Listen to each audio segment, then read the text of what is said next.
Halo, bertemu kembali dengan saya Burniadi Mobala. Pada video kali ini kita akan membahas bagaimana membuat simulasi aliran eksternal menggunakan OpenFOAM. Mulai dari proses meshing,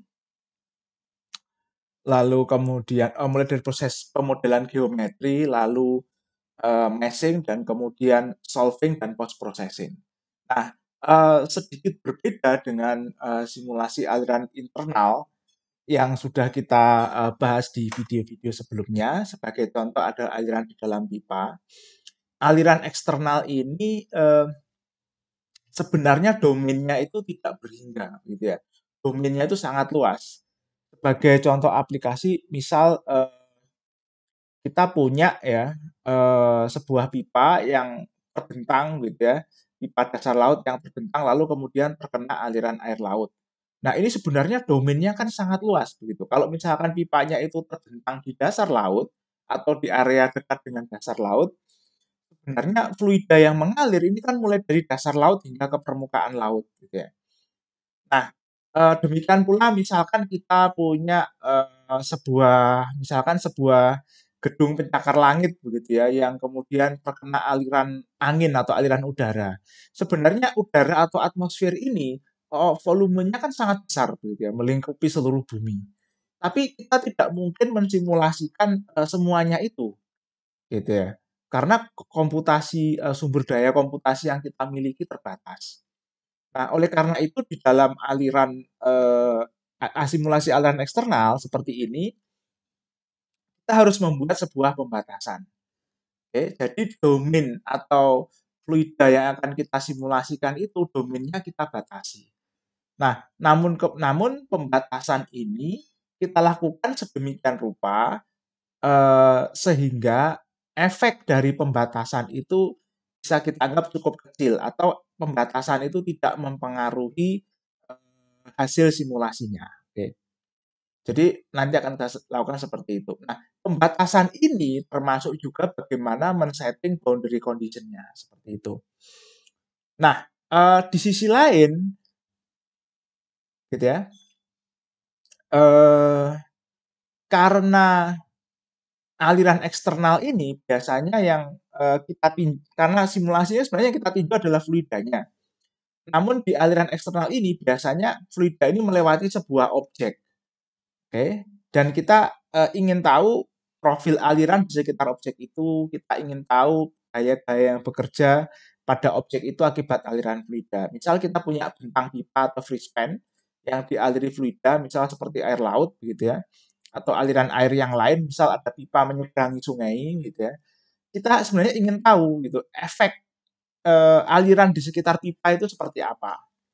Oke, lalu kemudian gaya yang diberikan oleh aliran fluida kepada pipa itu seperti apa gitu. Biasanya seperti itu yang ingin kita cari.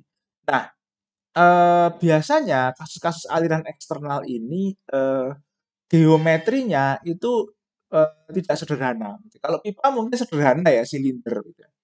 Tapi ketika misalkan ada dua pipa sejajar gitu ya, itu sudah cukup rumit gitu. Nah, apalagi kalau misalkan kita meninjau aliran eksternal di sekitar objek-objek bergerak seperti mobil, lalu pesawat gitu ya, atau misalkan aliran yang melewati rotor sebuah pompa, rotor turbin, rotor kompresor gitu ya, itu nanti geometrinya cukup rumit gitu ya. Nah, dan kita akan memodelkan itu menggunakan teknik yang khusus. Jadi eh, kalau yang sebelumnya itu di aliran dalam pipa yang kita modelkan itu adalah ruangan di dalam pipa yang dilewati oleh fluida atau ditempati oleh fluida. Nah, sekarang yang kita modelkan adalah eh, ruangan luar, gitu ya, di luar benda itu yang dilewati fluida juga. Sedangkan bendanya sendiri nanti di dalam itu dimodelkan sebagai void atau sebagai kosong, gitu ya. Karena bendanya sendiri, objeknya sendiri itu tidak dialiri fluida di dalamnya, seperti itu. Oke. Dan kalau kita gambar domain yang dilewati fluida ini dari dasar ya, seperti kita menggambar ruangan dalam pipa yang dilewati fluida di video sebelumnya, itu cukup rumit. Kita tidak bisa melakukan itu. tidak praktis lah seperti itu. Nah, oleh karena itu kita akan mencoba teknik lain, jadi kita akan mencoba teknik, subtraksi begitu ya, untuk memperoleh domain dari, benda yang akan kita, eee, simulasikan, oke. Nah, eee, sebagai, contoh gitu ya, kita akan membuat simulasi sebuah pipa. Oke, satu pipa yang horizontal lalu dilewati oleh aliran fluida. Oke, kita tidak akan menspesifikkan fluidanya apa. Oke, tapi kita akan nanti seperti biasa kita langsung setting kinematik viscosity-nya nanti di OpenFOAM seperti itu. Oke ya. Nah, anggapan kita ini pipanya cukup panjang gitu ya, sehingga nanti kita harus batasi domain permasalahan yang kita analisis seperti itu. Nah, dan ini akan kita gunakan untuk mendemonstrasikan, teknik, subtraksi itu, oke. Kita akan coba mulai 2 dimensi, karena, kalau kita modelkan 3 dimensi, bisa saja sebenarnya, hanya saja, nanti jumlah mesh-nya itu menjadi sangat banyak, dan beban komputasinya jadi sangat besar, oke. Nah, pertama, kita akan, membuat terlebih dahulu sebuah, silinder gitu ya, oke. Kita buat dulu sebuah, silinder, pertama kita buat, lingkaran ya, oke.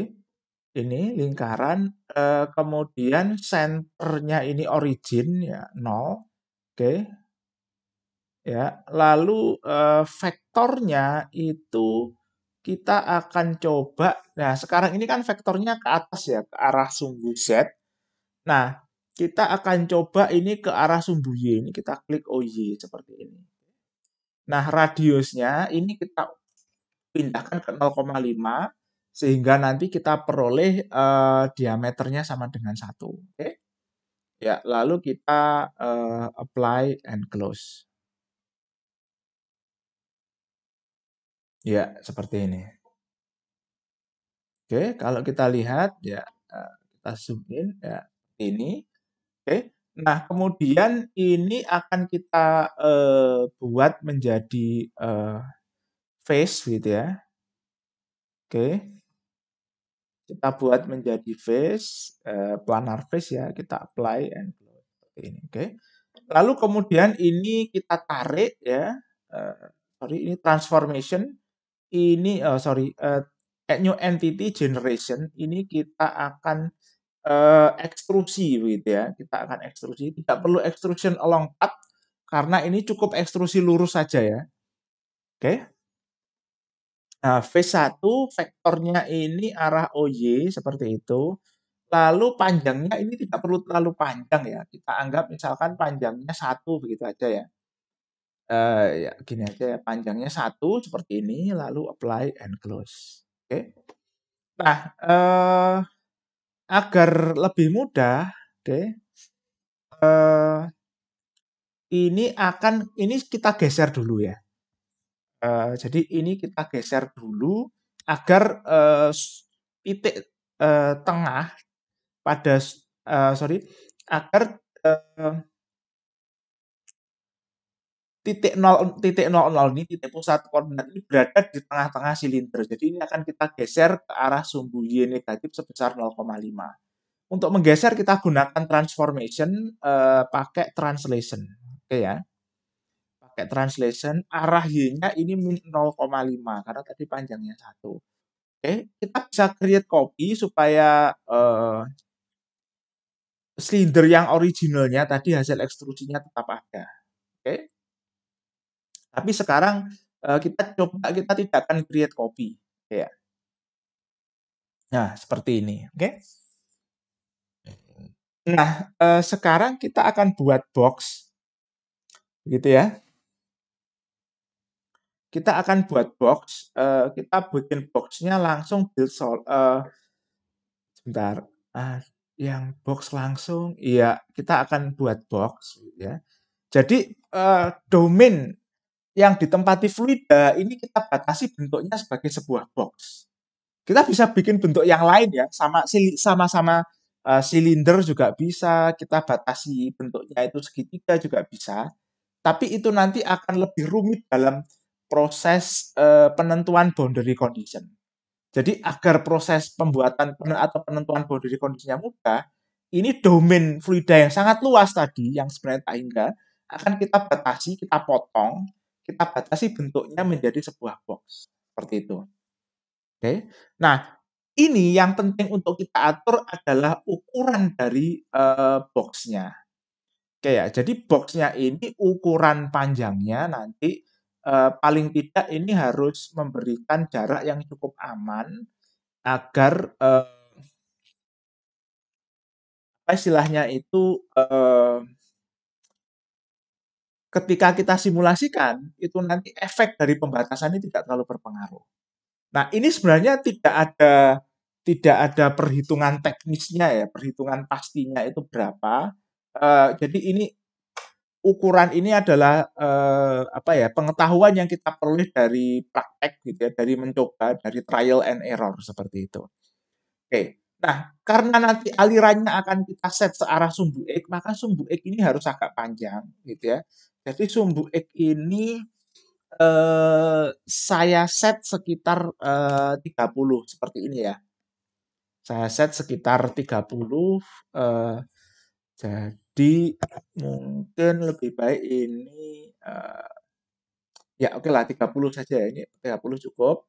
Lalu searah DY yang tembus ke arah samping ya. Arah DY ini kita bikin kecil saja ya. Ini mungkin kita set 0,1 karena alirannya dua dimensi arah X dan Z.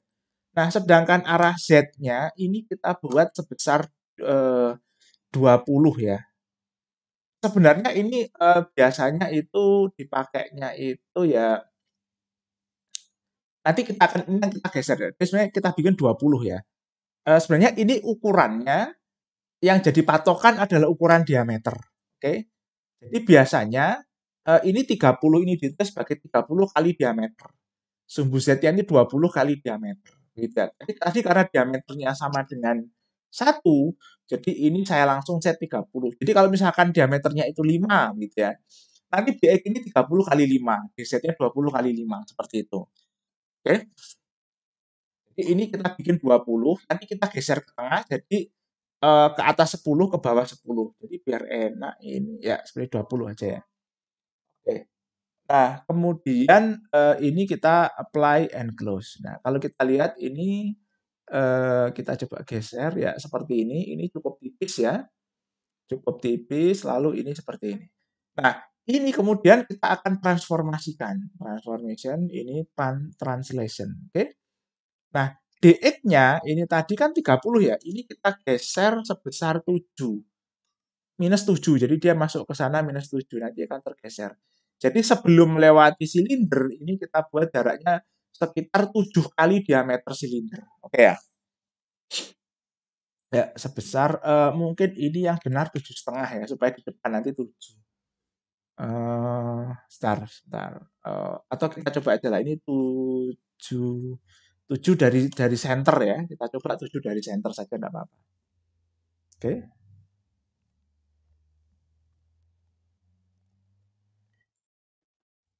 Oke, lalu DZ-nya ini kita geser ke bawah sebesar min 10 ya, seperti ini.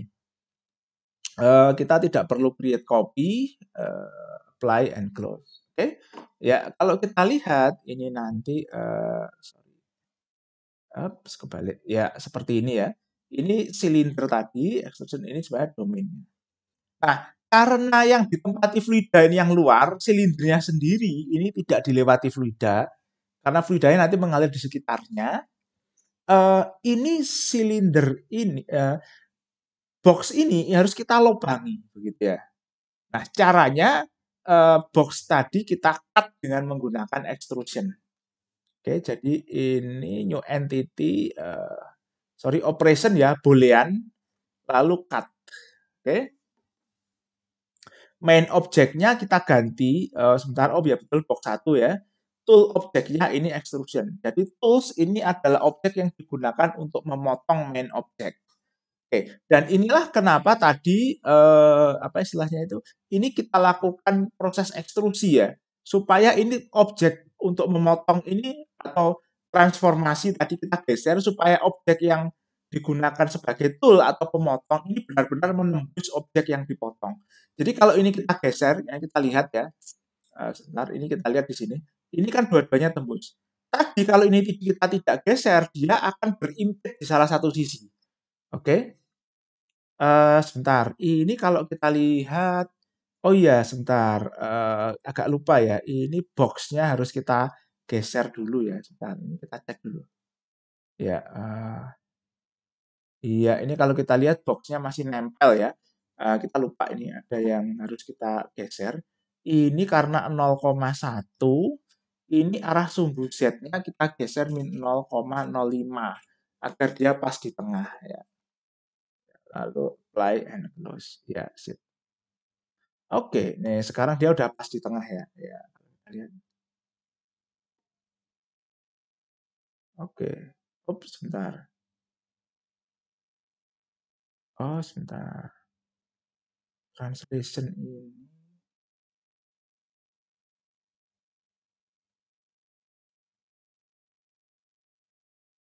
Oh, salah kita. Sorry, sorry, sorry. Salah. Ini kita hapus dulu ya. Translation-nya ini kita hapus. Sorry. Salah kita. Yang gesernya bukan ke arah sumbu Z. Ya, tapi searah sumbu Y. Sorry. Ya, kita ulangi. Ya, transformation, translation, kita agak create copy, arah sumbu Y 0,05, minus 0,05. Ya, apply and close. Nah, kalau kita lihat ini seperti ini ya. Ya, ini dia sudah geser ya. Sekarang tepat di tengah. Oke.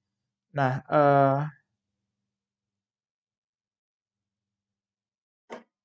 Oke, lalu kita lihat ini extrusionnya. Nah, sekarang box ini akan kita potong menggunakan silinder extrusion 1 ini. Oke, operation, boolean cut, main objeknya sudah box 1, tool objeknya extrusion. Oke. Nah, ini biasanya perlu ya untuk detect self intersection ini, supaya kalau ada self intersection nanti dia mengeluarkan warning, karena self intersection nanti bisa jadi menyebabkan masalah waktu kita meshing. Oke, lalu apply and close. Nah, kalau kita lihat sekarang kita punya objek namanya cut 1 ya.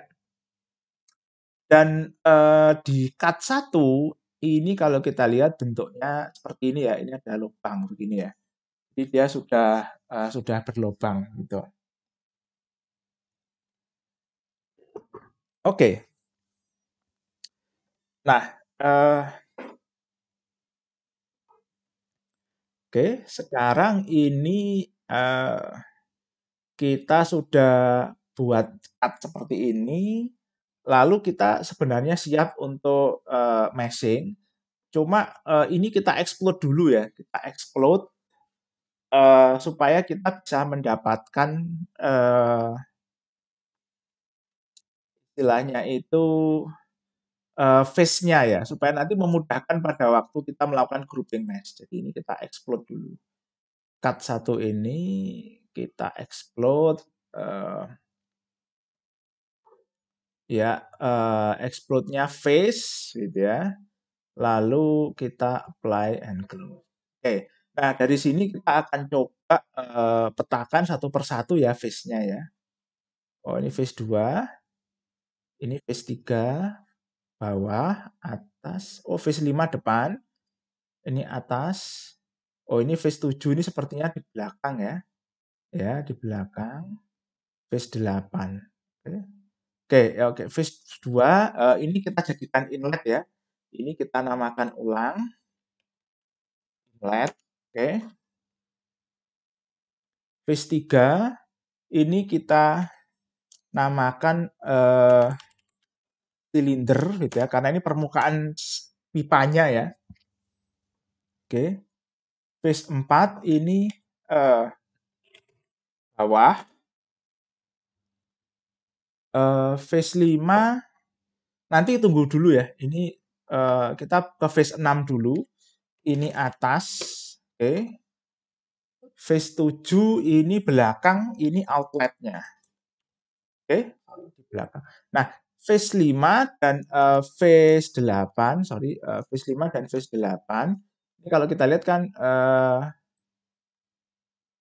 oh sebentar, salah ini kita. Ini bukan outlet ya. Ini kita kembalikan ya.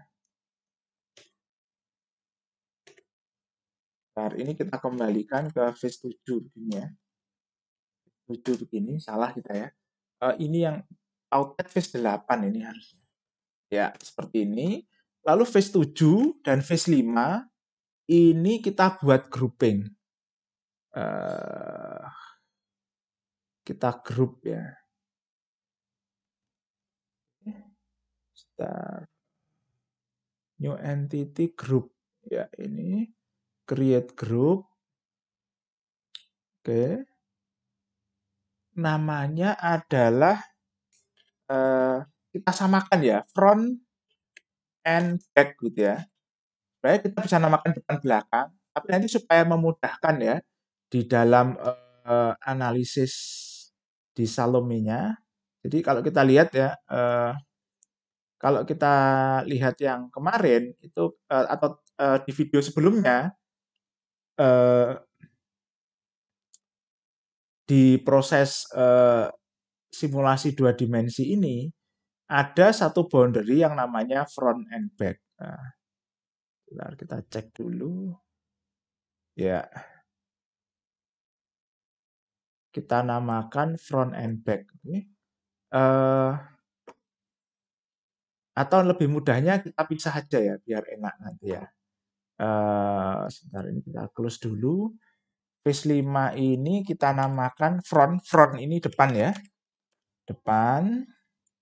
Phase 8 ini kita namakan back. Ini belakang. Seperti ini. Oke. Oke. Nah, setelah kita buat namanya seperti ini, kita akan masuk ke mesh. Oke. Jadi tadi bisa juga front and back itu di grouping ya. Bisa aja di grouping dijadikan satu. Tidak masalah sama saja. Oke. Lalu kemudian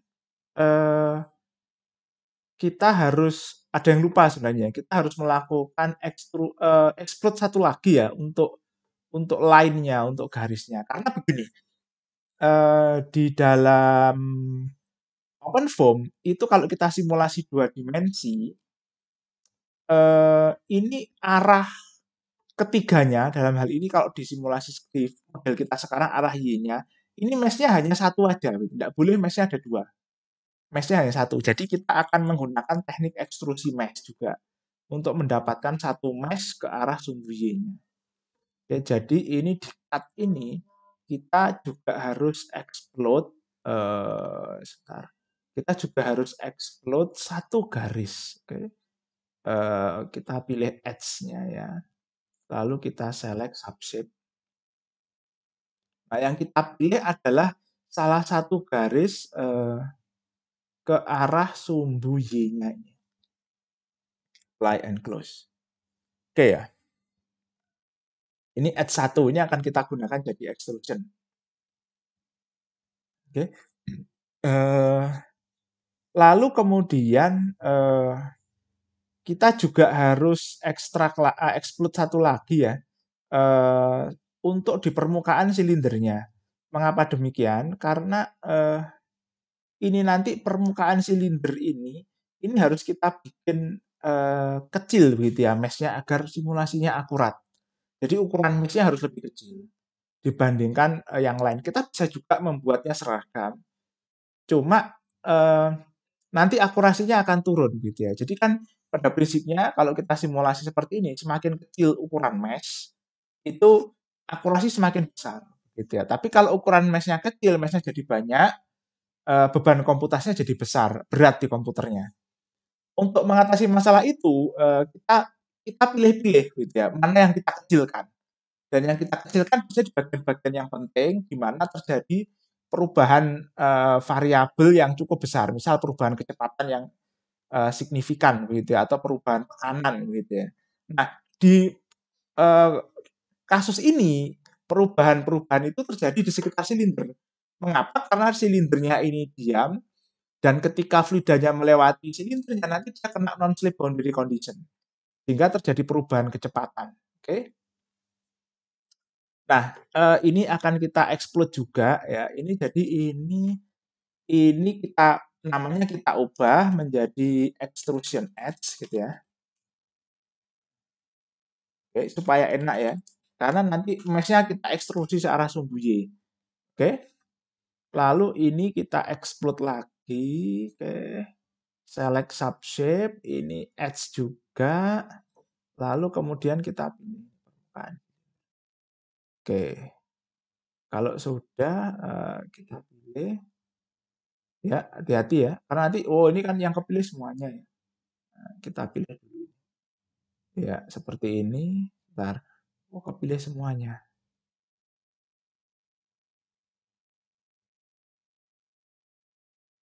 Oke, coba kita apply and close. Iya, ini kepilih ya. Ini kita namai ulang menjadi cylinder edge gitu ya. Oke. Nah, sesudah ini kita ekstrusi seperti ini, kita balik lagi ke mesh. Oke. Ya, seperti ini. Ini kita pilih cut satunya, lalu kita create mesh. Oke ya. Nah, 3D-nya itu kita pilih extrusion. Oke. Sebentar. Sebentar. Ini sebentar kita non dulu ya. Non dulu, lalu 1D-nya ini wire discretization. Oke. Oh, sebentar. Kita langsung ke 2D saja ya. Kita langsung ke 2D, ini kita pakai NetBeans 2D, 3D-nya nanti pakai extrusion. Oh, sebentar. Sebentar.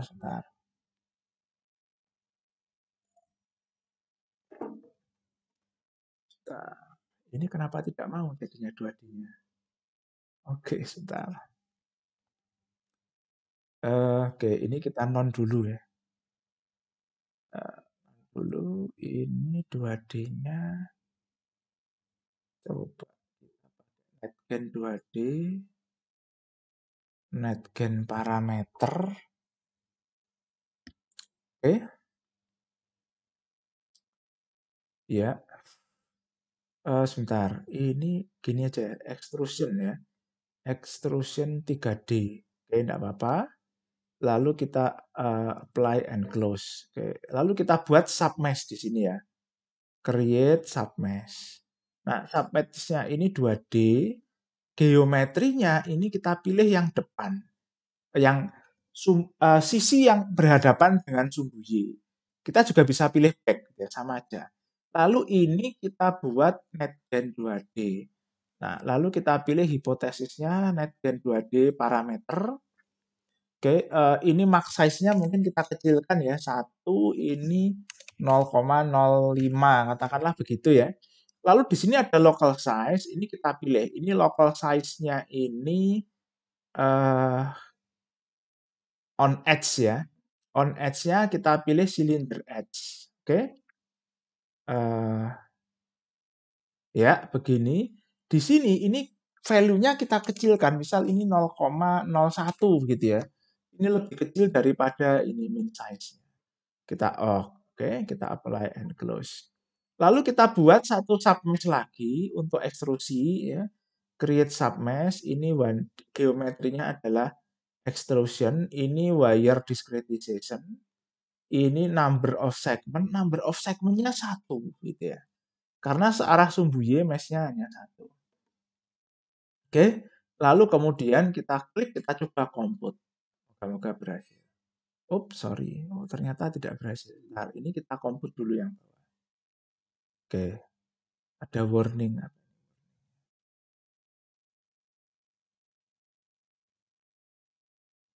Sebentar. Ya, oke, ini 1.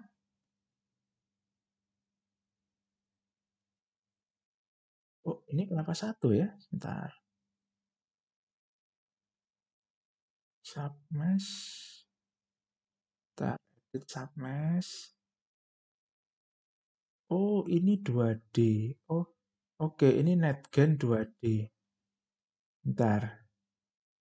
Ini depan 1D-nya non. Sebentar. Import 1D element. Oke, sebentar. Oh, sorry. Netgen 1D 2D. Ya, sorry. Salah ini tadi. Netgen 2D parameter. Sorry, keliru ya. Ini misalkan ini 1,0, ini 0,05, katakanlah begitu ya.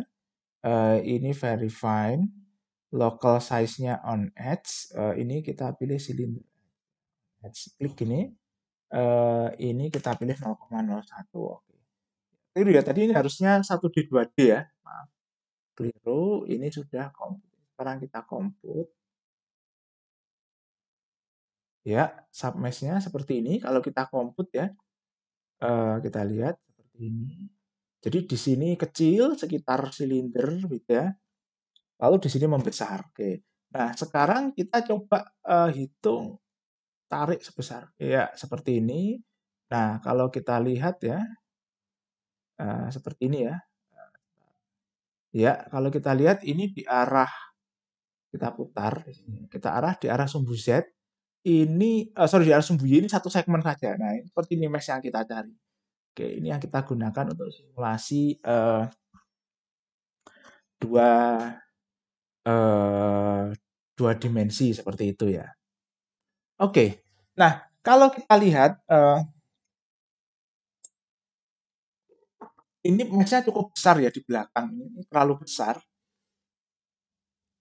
Jadi kita akan coba melakukan semacam refinement begitu ya, atau pengecilan begitu, pengecilan mesh. Eh,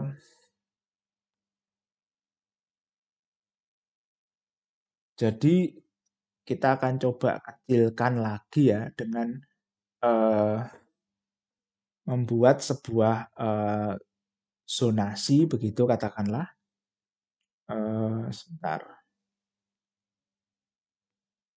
Oke, ini sub face edit mesh. Kita coba cek ya. Advance. Oke, sebentar. Close. Add.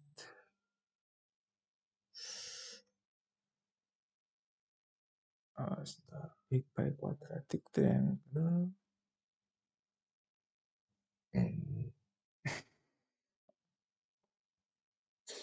Oke.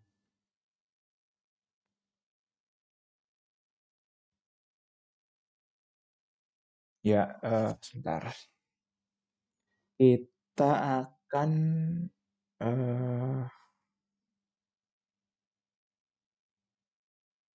oke, sementara kita akan modifikasi ini saja ya.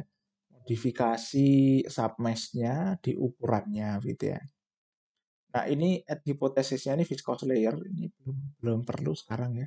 Jadi max size-nya akan kita kecilkan menjadi 0,1 begini ya. Ya seperti ini kita kecilkan, komput.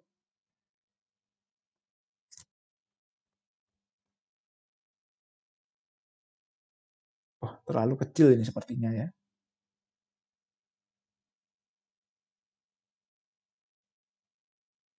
Oh, ya, wah terlalu kecil ya. Jadi sangat kecil sekali 0,1. Ini coba kita naikkan ya. Edit. Oke, ini terlalu kecil ya. Misal 0,5 katakanlah begitu ya. Apply and close. Oke, kita ya 0,5 sebesar ini ya. Oke, kalau kita lihat di sini cukup cukup kecil ya eh, di sekitar meshnya ini. Oke. Nah, sebenarnya eh, kita akan coba ya ini nanti. Oke. Nah, kita akan sebentar. Kita coba kembali ke geometri ya. Seperti ini. Kita pilih depan. Oke. eh,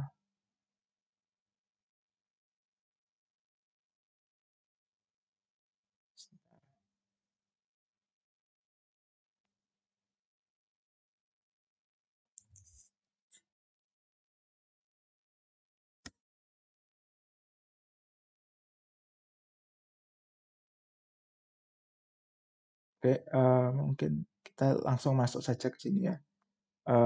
Nanti kita akan bahas di lain waktu mungkin ya. Bagaimana membuat refinement di buah zona begitu ya. Kita misalkan buat zona di sini, ini kita kecilkan. Nah, kalau kita lihat ini sudah cukup kecil sebenarnya ya. Ini sudah cukup kecil di sekitar sini meshnya. Oke, kemudian ya sebentar kita komput lagi ya. Ya, seperti ini. Oke, ini sudah terbentuk. Nah, mesh ini kemudian kita akan buat grup. Oke. Create group seperti ini.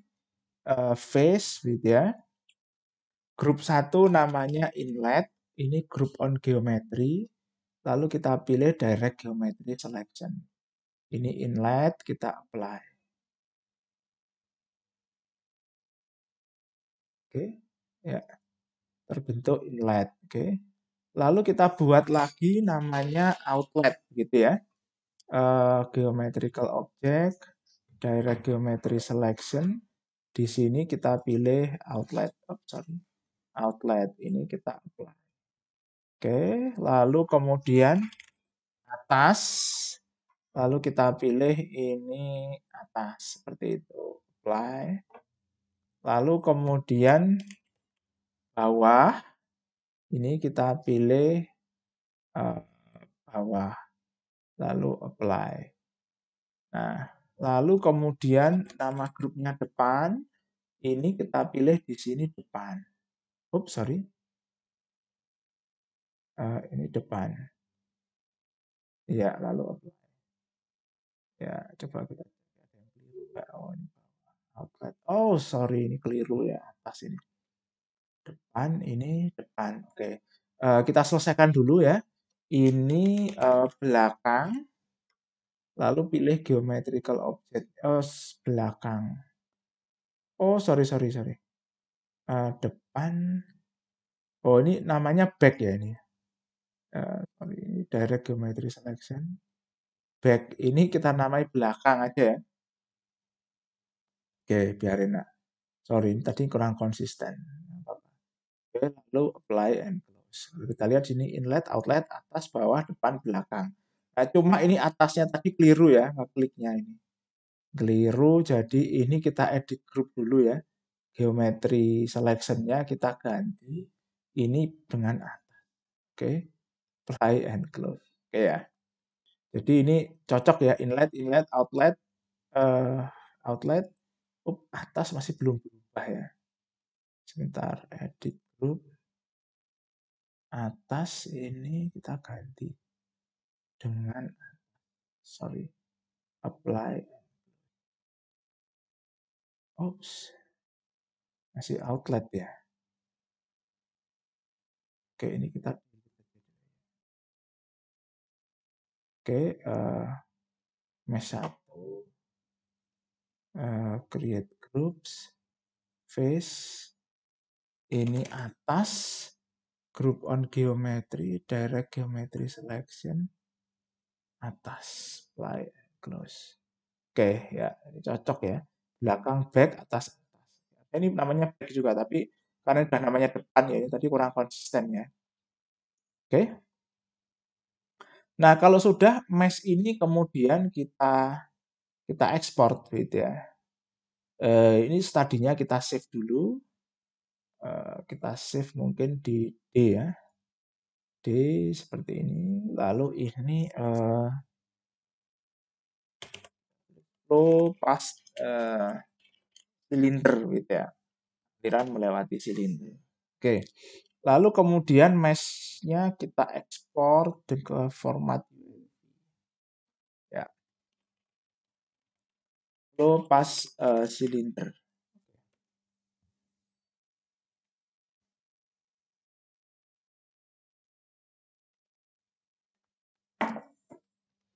Oke, nah kita sudah pilih ya flow pas silinder. Oke, lalu kemudian sudah kita ekspor. Nah, ini kita save ya, sudah diekspor. Lalu kemudian tahap selanjutnya adalah kita lakukan konversi di OpenFOAM, kita setup kasusnya, konversi mesh-nya, lalu kemudian kita jalankan simulasinya.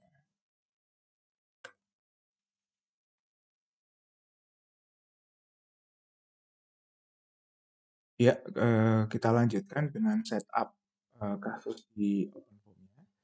Nah, simulasi aliran lewati silinder ini eh, solusinya tidak hanya steady state ya. Jadi sifat solusinya ini tergantung pada bilangan Reynolds-nya.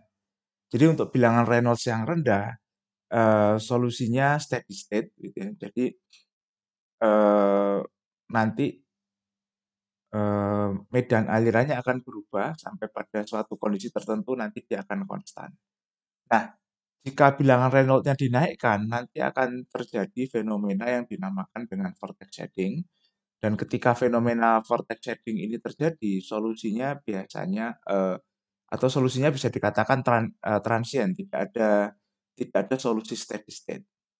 Nah, karena kita akan coba mensimulasikan ini dalam wilayah aliran laminar dan solusinya transient atau tidak steady state, kita akan mencoba memilih solver yang sesuai. Jadi belum kita setup kasusnya, mana solver yang akan kita pilih, kita coba cek spesifikasinya ya. Jadi kita bisa cek dokumentasi solver di openfoam.com, documentation, user guide, standard solver ini ya. Jadi nanti bisa masuk ke openfoam.com, masuk documentation ini, masuk user guide. Nanti setelah masuk user guide, klik ke lampiran A1 ini standard solver. Nah, kalau kita lihat di pertama ini solver yang paling dasar ya, ini untuk persamaan diferensial parsial secara umum. Lalu ada solver untuk incompressible flow. Nah, ini ada banyak sekali solver. Ada icofoam ya. Kalau yang paling salah satu yang paling mendasar di sini ada icofoam ini transient untuk incompressible laminar Newtonian fluid. Jadi ini bisa kita gunakan. Nah, kalau yang Newtonian icofoam ini untuk non-Newtonian fluids. Nah, kemudian ada pimple foam. Nah, pimple foam ini untuk turbulent flow pada dasarnya, oke. Dan moving mesh. Lalu ada over pimple dime foam ini untuk incompressible Newtonian fluid moving mesh gitu ya. Nah, sedangkan mesh kita diam, silindernya diam, jadi mungkin kita tidak butuh ini. Lalu pisofoam ini transient turbulent piso algorithm. Jadi kita alirannya laminar gitu ya. Nah, kalau kita cek lagi ini kemudian simple foam ya. Simple foam ini untuk steady state gitu ya, turbulent flow yang sebelumnya kita gunakan untuk aliran dalam pipa dan fitur turbulennya kita matikan. Oke, jadi untuk sederhananya kita akan kembali menggunakan icofoam. Oke, karena kita tidak perlu pemodelan turbulen. Oke, jadi kita kembali ke folder ini incompressible, lalu kita masuk ke icofoam. Oke. Nah, kita akan coba copy kasus dari cavity ya. Ya, ini kasus dari cavity flow ini coba kita copy lagi. Oke, lalu kita bawa keluar di sini. Ya, sebentar. Coba masuk ya. Oops, sorry ini karena kesamaan nama ya, sebentar. Ini oke, kita hapus dulu ya. Sistem konstan dan 0. Ini kita cut dulu ya, sorry. Kita cut, Ctrl X, lalu balik ke iCofoam. Kita buat folder baru ya. Misal ini flow pas silinder seperti ini ya. Flow pas silinder, lalu kemudian kita paste di sini. Ya. Nah, kemudian mesh yang tadi sudah kita buat ya, flow pas silinder UNV kita copy masuk ke dalam folder ini. Oke. Lalu kemudian kita buka command prompt-nya. Di sini kita coba masuk ke OpenFOAM, user run tutorials incompressible iCofoam. Nah, ini flow passing. Oke. LS kita lihat ya masih di dalam situ, lalu kita run ideas UNV to form ya flow pass cylinder.unv. Ups, ada warning ya. Ya, jadi ternyata masih ada undefined phases in mesh adding to default patches. Jadi ini 1, 2, 3, 5, 6. Jadi ternyata ada yang belum kita kategorikan ya. Jadi ini masih ada kesalahan dalam pembuatan grouping. Jadi kalau muncul warning seperti ini ada phase atau boundary yang belum di grouping, jadi belum masuk di grouping. Nah, kalau kita lihat di sini yang belum masuk di grouping adalah permukaan silinder, oke? Jadi kalau nanti ketemu warning seperti ini, artinya ada boundary yang terlewat belum kita grouping. Nah, kita harus kembali lagi ke Salome, lalu kita kemudian membuat grouping. Jadi kalau kita lihat groupingnya ini inlet, outlet, bawah, depan, belakang, atas.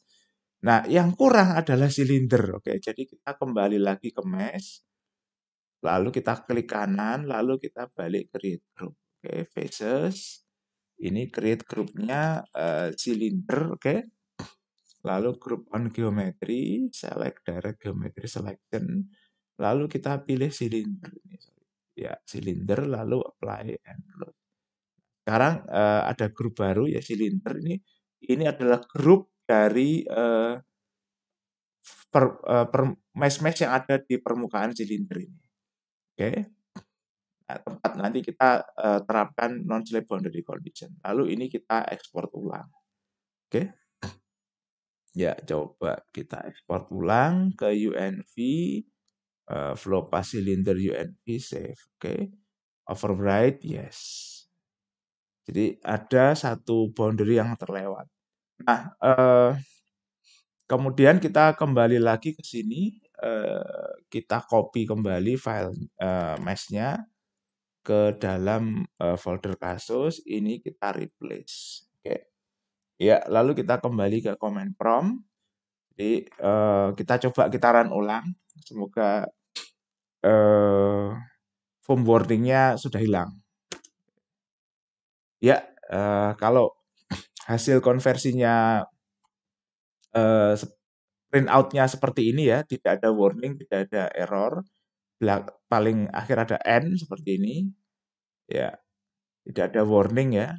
Ya, ini berarti data-data yang dibutuhkan sudah cukup komplit, gitu ya, dan tidak ada boundary yang terlewat untuk di grouping. Oke, nah sekarang kita akan balik ke kasus ini, nanti kita akan ke konstan polymesh gitu ya. Nah, kita akan coba bandingkan boundary ini dengan kasus cavity begitu ya. Kita akan coba bandingkan. cavity sebagai referensi begitu ya, karena cavity-nya ini juga kasus dua dimensi ya. Oh sebentar, cavity ya, ini yang sudah kita run ya. Ini yang sudah kita run polymesh. Kalau kita lihat ya seperti ini ya, ini yang di cavity. Jadi untuk front and back-nya dia tipenya empty. Oke. Kemudian ada in groups-nya wall gitu ya, dan empty, oke. Nah, nanti ini sama ya, yang ini inlet patch, outlet patch, atas bawah patch. Nah, depan dan belakang ini juga kita ganti seperti front and back ya, ini empty. Empty seperti ini. Oke, tipenya sama ya, front and depan belakang seperti front and back empty. Atas bawah juga patch. Nah, silinder ini tipenya adalah wall. Karena ini nanti non-slip boundary condition. Oke. Jadi patch, lalu wall gitu ya. Oke, ini kemudian kita save. Ya. Nah, selanjutnya kita coba masuk setelah konstan, transport, kita masuk lagi ke flow path cylinder ya. Konstan, transport properties, kita cek. Ya, nu-nya sudah 0,01, oke. Diameternya 1 tadi ya, ketika kita gambar berarti nanti kita set U-nya 1 supaya Reynolds number-nya 100. Oke. Lalu kemudian dari sini kita masuk ke sistem, block magic-nya nggak perlu kita hapus ya. Lalu ada control dig. Control dig-nya ini 0,5 ya. 0,5 ini ya mungkin kita perpanjang. Oke. Kita coba misalkan 30 gitu ya, 0,0 seperti ini. Atau 30 seperti ini ya. Delta T-nya 0,005, 5 per 1000. Kita tidak tahu ini cukup kecil apa tidak ya, mengingat mesh kita ada yang kecil sekali sekitar silinder. Lalu bright intervals ini akan kita rubah. Jadi kalau ini delta T-nya 0,005 dengan bright interval 20 nanti filenya akan sangat besar. Jadi kalau kita lihat, nah 30 ya, 1 detik jika kita bagi dengan 0,005 ini bakalan menghasilkan 1000 dibagi 5 ya, menghasilkan 200 time step gitu ya. Jadi dalam 1 detik jika delta T-nya 0,005 ada 200 time step. Jadi ini kita coba kita set ke misalkan kita set ke 100 gitu ya, supaya save-nya itu dilakukan per setengah detik begitu ya. Oke, ini kemudian kita save, lalu kita kembali ke sini ya. FV-scheme coba kita buka. Euler, Gauss linear, grad scheme ini sepertinya tidak perlu kita ubah karena memang solvernya untuk aliran laminar tidak ada suku yang divergen. Ya, ini rel tol-nya kita nolkan sama seperti sebelumnya agar supaya tekanannya bisa lebih akurat ya. Oke, non ortogonal korektor and korektor ini kita tidak akan ubah dulu apabila nanti bisa konvergen dengan cepat ya. Kalau misalkan ini nanti ada permasalahan konvergensi, baru ini akan kita coba modifikasi. Oke. Lalu kemudian PDR block mesh-nya nggak perlu ya, karena kita sudah punya mesh, ini kita hapus. Lalu sistem, nah kita masuk ke 0, oke. Kemudian ini kita edit ya, P dulu. Nah, ini ada yang belum kita jelaskan ya. Jadi internal field uniform 0 ini merupakan kondisi awal, oke ya. Ini merupakan kondisi awal. Jadi internal field uniform zero ini adalah kondisi awal. Cuma sayangnya kita belum bisa membuat komen di sini. Oke, Lalu boundary field ini adalah boundary condition-nya, oke. Nah, ini akan kita ubah ya. Untuk pressure, zero gradient ini ada di, inlet, oke. Lalu, zero gradient lagi ada di, eee, atas gitu ya. Lalu kita copy ya, lalu tadi boundary-nya ada bawah, ini juga zero gradient. Lalu kemudian, silinder gitu ya. Silinder yang dinding ini juga tipenya zero gradient. Front and back-nya empty, ini, depan gitu ya. Lalu ini belakang, oke. Belakang. Nah, outlet-nya sendiri ini nanti tipenya berbeda. Untuk outlet ini tipenya fixed value, oke. Fixed value,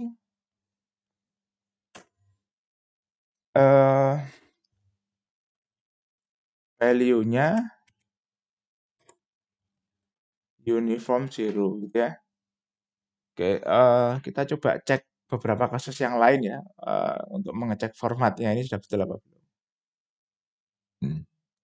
Coba di elbow ya. Sebagai pembanding kita buka elbow. Oke. Untuk elbow zero gradient ya fixed value, uniform zero gitu ya. Oke. Front and back empty. Ya. Ini kita save. Oke, 1, 2, 3, 4, 5, 6, 7. Oke, sudah semuanya. Kita kembali ke flow path cylinder, zero, U-nya, oke, edit sekarang. Ya, sama ya, ini internal field, uniform zero, ini kondisi awal, ya, internal field, ini kondisi awal, uniform zero, berarti kecepatannya 0. Oke, nah kemudian ini yang moving wall kita ganti inlet ya. Jadi inletnya fixed value uniform zero, jadi kecepatan di inlet kita set. Nah, karena ini kondisi sekarang inletnya ada di sebelah kiri, dan laju aliran masuknya nanti ke kanan, ke arah positif. Nah, ini kita set 100. Oke? Jadi ini kecepatan arah sumbu E, kecepatan arah sumbu Y, sumbu Z. Jadi kalau kita set 010 nanti kecepatannya mengarah ke atas, oke? Kalau kita set 001 nanti ini mengarah ke sumbu Z, gitu ya. Ini mengarah ke sumbu Y, nanti mengarah ke sumbu Z, oke ya. Positif gitu ya. Kalau kita set negatif nanti juga sama. Ini set negatif 1 misal seperti ini berarti dia mengarah ke sumbu X negatif. Oke ya. Dan seterusnya. Lalu kemudian no slip ini kita set di silinder karena silinder ini merupakan dinding yang diam. Jadi no slip condition ini nanti berada pada dinding. Nah, ini empty, ini kita ganti menjadi depan, oke, dan belakang. Ini depan dan belakang ini empty karena alirannya dua dimensi ya kasusnya. Oke, lalu kemudian ada atas dan bawah. Oke, atas type ini zero gradient.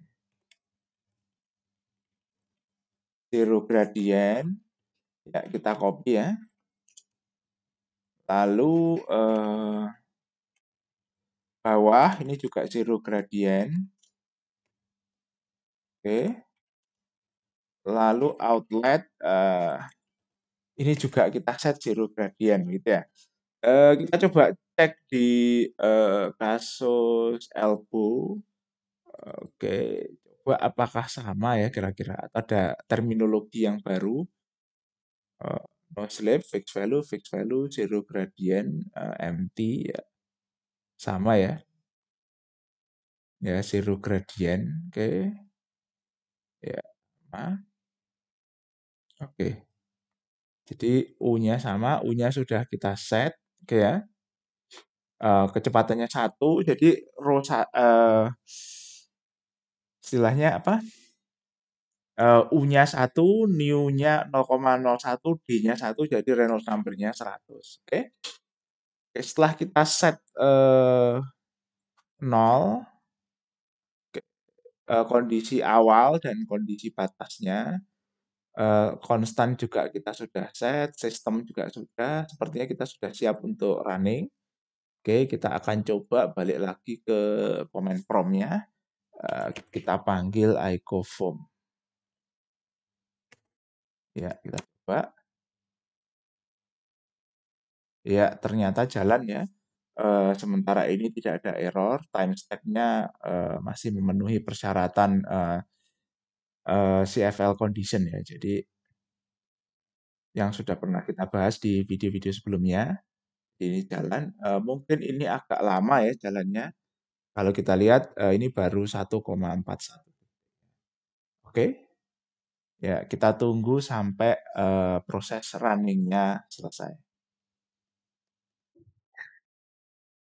A few minutes later. Ya, running-nya sudah selesai. Kita coba buat filenya ya, flow past cylinder.foam seperti ini. Flow past cylinder.foam. Oke. Ya, touch. Lalu kemudian ini akan kita buka di ParaView. Oke. Ya, ini kita sudah buka ParaView-nya. File, open. Lalu kemudian masuk ke D. Open form. User, run, tutorial. Incompressible. Icofoam. Ya, cylinder. Ya, ini kita buka ya. Lalu apply. Ya, kita coba seperti ini ya. Ini bisa kita play. Kita lihat perubahannya sampai 30 detik. Ya, ini terlihat terjadi vortex shading ya. Ini cuma ini belum sampai ke, kalau kita lihat ya pada saat 30 detik ini belum sampai ke outlet, jadi mungkin kita perlu running lebih lama ya. Nah, kemudian sebenarnya ada satu variabel ya yang ingin kita tampilkan di dalam aliran seperti ini, yaitu vorticity. Vorticity ini merupakan variabel yang mewakili pusaran, begitu, mewakili vortex gitu. Jadi seberapa berpusar aliran itu diwakili oleh nilai vorticity. Kalau vorticity-nya sama dengan 0, ini sebenarnya alirannya tidak ada vortex, tidak berpusar seperti itu. Oke, cuma kita cek dulu ya. Ini untuk menghitung vorticity yang ada enggak ya? Kalau di sini tidak ada, mungkin kita harus kembali lagi ke OpenFOAM ya. Lalu kita hitung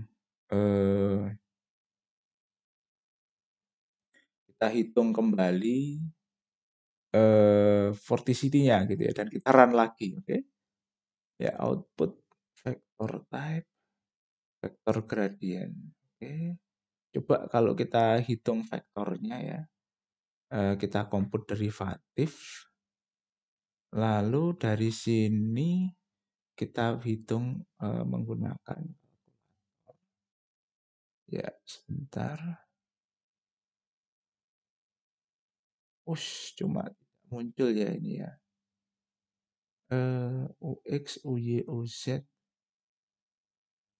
Sebentar, ternyata derivatifnya tidak muncul ya. Sebentar. Oh ya, ini ada vorticity ya. Oke. Ya, coba kita tampilkan vorticity-nya seperti apa ya. Sebentar. Ya. Surface coloring.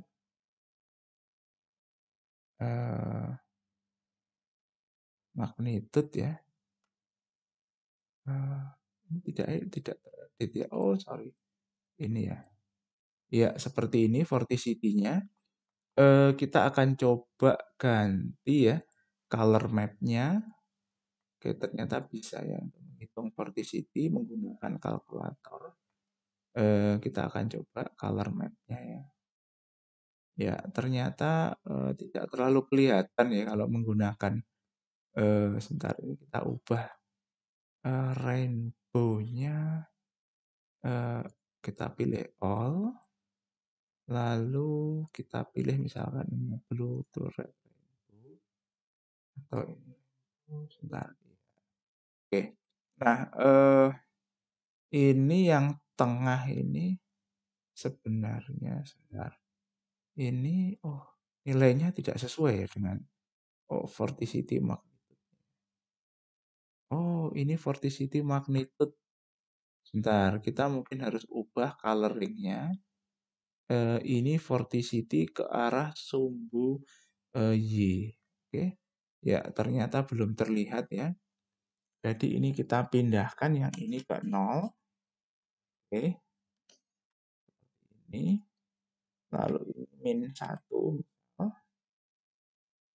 Ini 1. Ya, jadi seperti ini ya ternyata di belakang ini sebentar.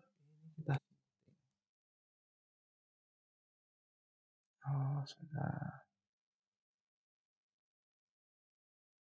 Oh, ini jangan discretize. Ya. Oke. Oh. Kalau kita lihat ini ya setelah kita hitung ini seperti ini ya bentuknya ya. Karena mesh-nya agak besar ya vorticity-nya. Oke. Kita mungkin butuh mengecilkan mesh-nya kembali agar yang belakang ini nanti bisa lebih lebih smooth gitu ya. Oke. Kita akan coba perkecil mesh-nya. Jadi ini biar yang belakang vorticity-nya lebih smooth ya. Oke, ya sebentar. Opacity, specular. Oke. Dan kita akan coba hitung ulang vorticity-nya menggunakan langsung dari OpenFOAM. Nanti kita akan coba bandingkan ya perbedaannya. Jadi kita balik lagi ke sini. Ini kita kemudian edit mesh. Sebentar, kita edit mesh-nya di submesh face ini ya. Edit submesh, parameter net gain-nya kita rubah. Misal ini 0,25 gitu ya. Oke, lalu apply and close. Ini kita hitung ulang. Ya. Oke, ini sudah lebih kecil ya. Sudah lebih kecil. Coba ini mesh-nya juga kita hitung ulang. Oke, ya close. Nah, sekarang kita akan ekspor kembali mesh-nya. Save ya. Nah, kemudian kita copy balik mesh-nya. Copy lagi ke folder flow path cylinder ya. Replace. Nah, ketika kita update ini, kita juga harus konversi ulang ya. Kita harus konversi ulang dan setelah dikonversi ulang, ini di boundary-nya, oke, ini yang cavity ya kita tutup. Di boundary-nya, do you want to reload ya, kita reload. Nah, ini harus kita sesuaikan kembali. Oke. Silindernya ini menjadi wall, depan belakang kita juga harus edit lagi ya, karena filenya ini diganti dengan hasil konversi yang baru. Depan belakang ini kita juga pindahkan, ganti lagi menjadi empty. Tapi untuk P dan U dan lain-lain ini tidak akan berubah, oke? Ini tidak akan berubah. Nah, dari sini kita akan ubah lagi control dict-nya, oke? Kita akan coba ubah control dict-nya untuk melakukan perhitungan vorticity secara langsung. Oke. Nah, kalau kita lihat ya misalkan kita search di sini openfoam.com vorticity ya kita dapat seperti ini. User guide kita klik kanan. Nah, di sini ada fasilitas untuk menghitung vorticity dan ini masuk di control dict di sistem ya, sistem control dict seperti ini. Oke. Nah, bagaimana menggunakan ini ya? Cari. Nah, kalau kita cek di sini, ini ada tutorialnya di les channel 395 di FSCM. Nah, di sini kita masuk sistem, lalu kontrol D, ya. Nah, kalau di teman terlihat di sini bagaimana memasukkan vorticity ya. Ini kita akan tiru. Jadi di bawah di kontrol D, di paling bawah kita bikin function. Oke, jadi seperti ini kita kasih jarak. Ini kita bikin function, kurung kurawal buka tutup, lalu tab gitu ya. Ya, kita function.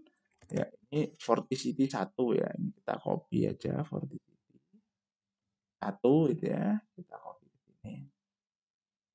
Oke, seperti ini. Nah, kita save. Oke, write time, write control, write time. Jadi nanti dia akan mengikuti waktu penulisan datanya. Jadi dia langsung ikut. Oke, kita coba run ulang ya. Oh iya, ini kita run dulu sampai 30. Coba hasilnya seperti apa.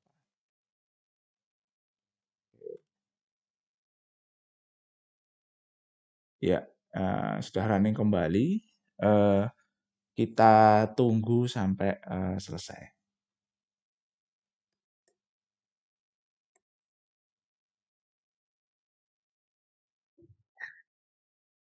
A few minutes later. Ya, proses runningnya sudah selesai. Kita lihat kembali di ParaView ya. Ini kita reload ya, kita reload file. Oke. Nah, sekarang ini lebih terlihat ya vorticity-nya. Meski ini masih cukup besar gitu ya. Ininya masih cukup besar. Apa namanya? Mesh-nya ya. Jadi ini kelihatannya masih seperti ini. Oke. Kita coba dari depan kan ya.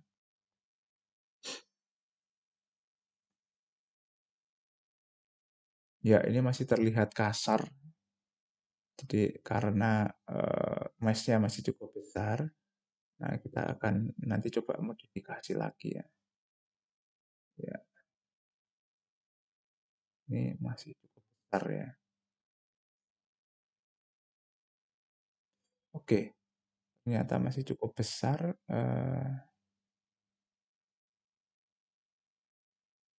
Ini tidak bisa lagi di post processing ya.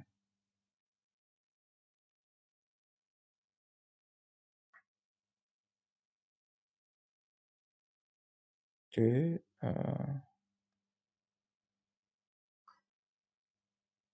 ya coba sekarang ini ya. Ini kita hapus dulu ya. Ya, ini yang baru ya. Coba kita tampilkan ya. Ini ada vorticity-nya. Sorry tadi masih yang lama ya. Kita coba pindah ke scheme-nya ke rainbow. Ya, ya blue to red rainbow. Oops, sorry. Salah. Oh, rainbow, fly, close. Oke,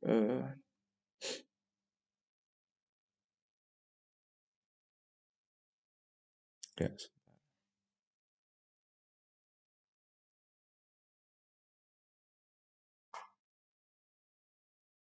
ya, sorry, kenapa hilang?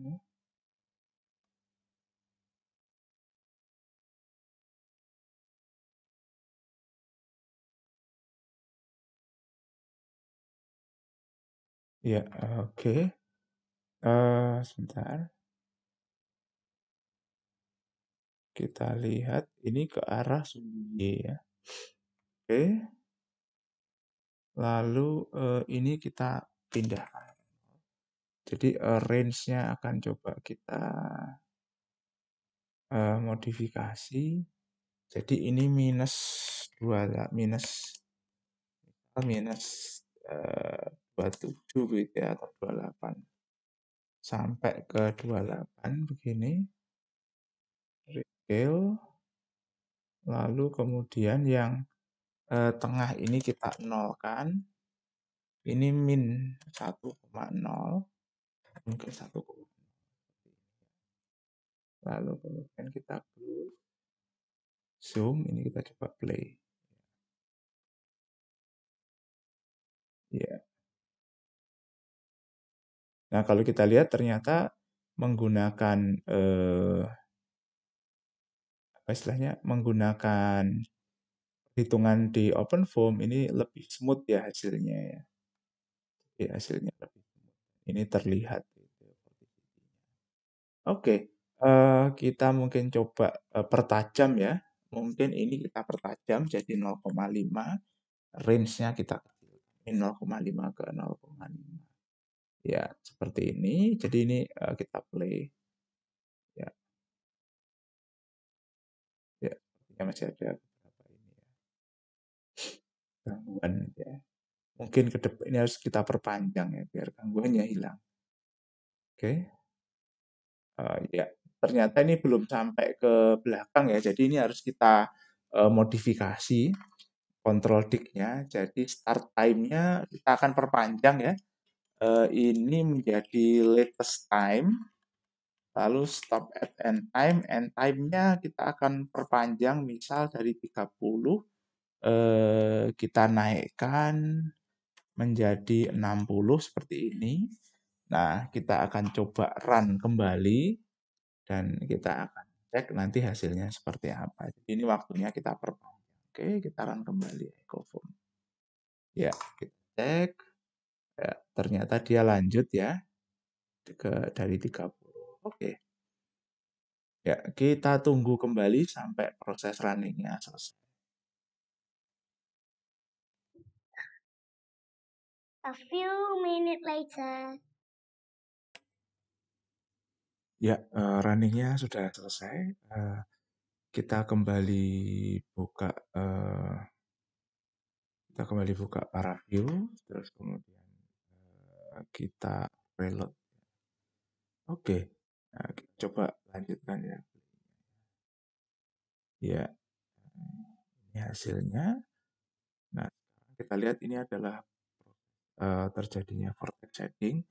Jadi ini ada pusaran yang sebenarnya awalnya menempel di silinder. Jadi warna dari hijau ke merah ini menunjukkan vorticity positif. Dia berputar berlawanan arah jarum jam, lalu berputar yang salah. Oke.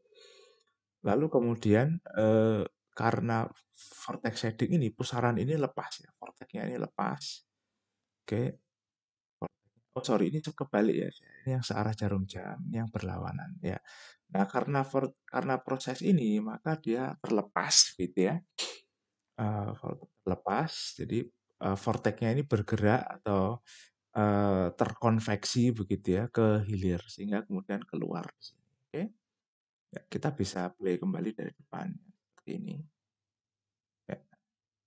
Nah, ini dia bergerak terus memanjang vortexnya. Lalu kemudian dia mulai tidak stabil ya, bergoyang kemudian terlepas. Ya. Ya, seperti ini sehingga prosesnya terlihat.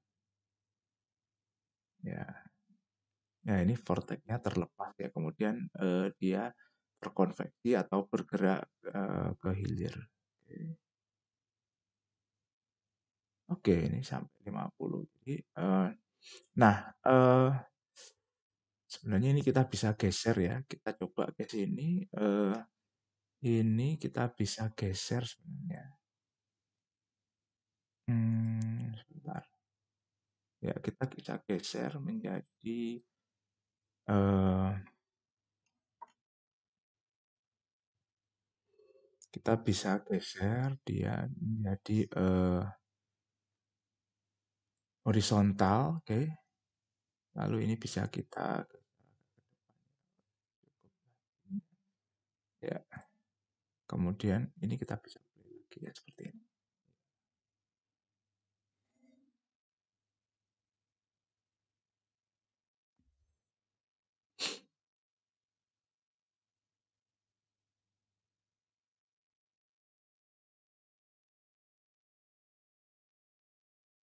Ya.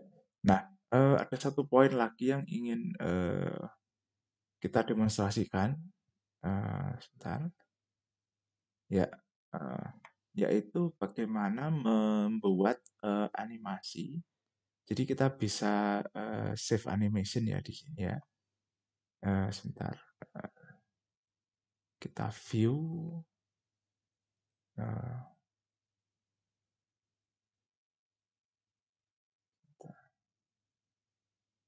Ya, animation view. Oke.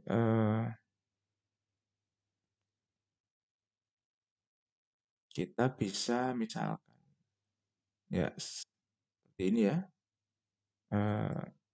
Lalu kita coba save animation. Ini bisa kita save ke AVI. Ya, oke. Lalu kemudian kita save di folder yang sama ya. Di animation seperti ini. Lalu kita oke. Nah, kemudian dari sini dia akan membuat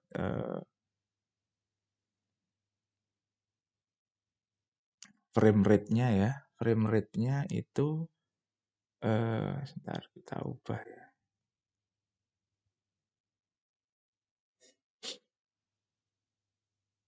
Frame Windows. Mungkin ini kita ubah jadi 5. Kita coba. Oke. Ini ada warning sedikit ya masalah resolusi, tapi ini tidak masalah. Ya, coba men-save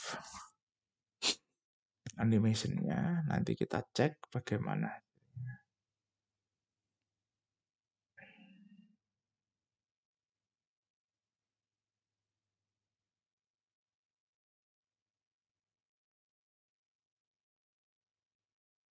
Ya, selesai.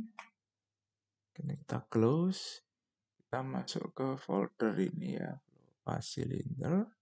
Ya, ini animasinya. Ya.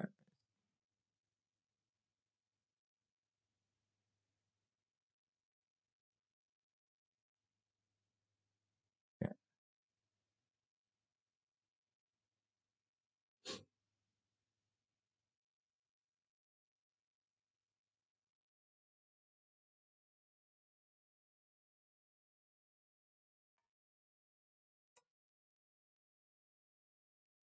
Oke, jadi ini adalah file animasinya ya. Oke.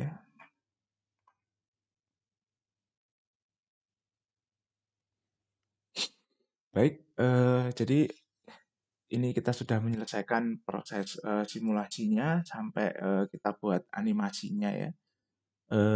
Video kita kali ini selesai sampai di sini. Nanti akan kita lanjutkan di video selanjutnya tentang perhitungan gaya-gaya yang terjadi pada silinder ini. Baik, selesai. Sampai jumpa di video selanjutnya.